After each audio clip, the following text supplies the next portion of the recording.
అదొకటే చదివాను. విజయలక్ష్మి గారిని స్కూల్లో జాయిన్ చేసింది కూడా రేవంత్ రెడ్డి గారే అని చెప్పి దత్తాత్రేయ గారి పుస్తకంలో రాశారు. అంతటి అనుబంధం అంతకాలం నుంచి ఉంది అంటే డెఫినెట్గా ఇంకా వారు చాలా వారికి ఉన్నటువంటి అనుభూతులు అనుబంధ సంబంధాలన్నింటినీ కూడా మన ముందు పంచుకోవాల్సిందిగా వారిని కోరుతున్నాము. వారికి శాలువాతో సన్మానం చేసి మొమెంటోను బహుకరిస్తున్నారు దత్తాత్రేయ గారి కుమార్తె విజయలక్ష్మి గారు, అలాగే వారి కుటుంబ సభ్యులు ఎమ్మెల్సీ అంజిరెడ్డి గారు. ఇప్పుడు రేవంత్ రెడ్డి గారిని వారికి దత్తాత్రేయ గారితో ఉన్నటువంటి అనుబంధాన్ని మన ముందు పంచుకోవాల్సిందిగా విజ్ఞప్తి చేస్తున్నాం. అన్నారండి.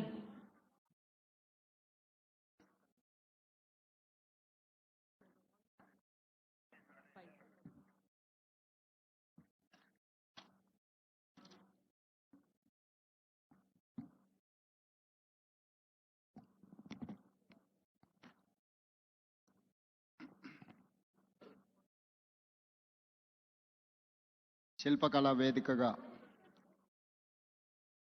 ప్రజల కథే నా ఆత్మకథ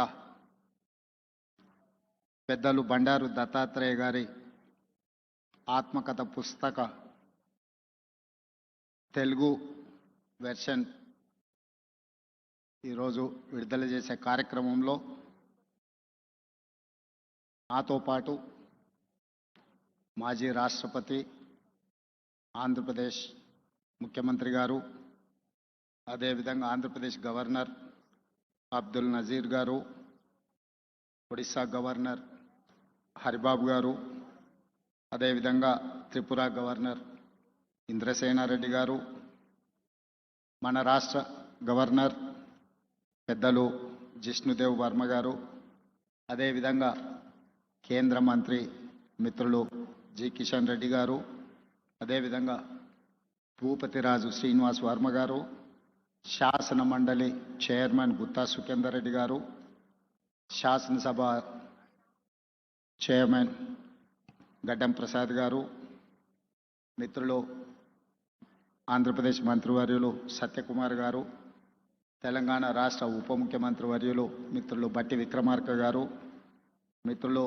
మంత్రివర్యులు పొంగులేటి శ్రీనివాసరెడ్డి గారు, పొన్నం ప్రభాకర్ గారు, పెద్దలు కేశవరావు గారు, వేదిక మీద ఉన్న చాలామంది భారతీయ జనతా పార్టీ నాయకులు, బండారు దత్తాత్రేయ గారి అభిమానులు, కుటుంబ సభ్యులందరికీ కూడా ఈ సందర్భంగా నా శుభాకాంక్షలు తెలియజేస్తున్నా.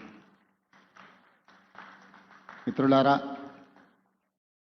ప్రజల కథే నా ఆత్మకథ.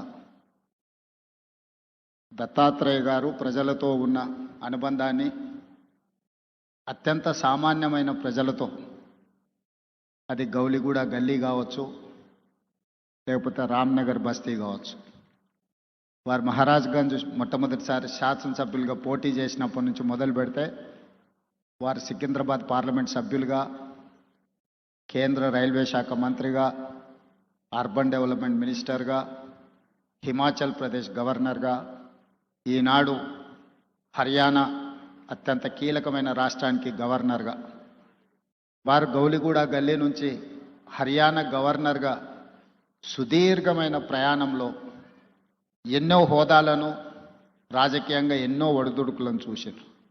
కానీ ఏ రోజు కూడా వారు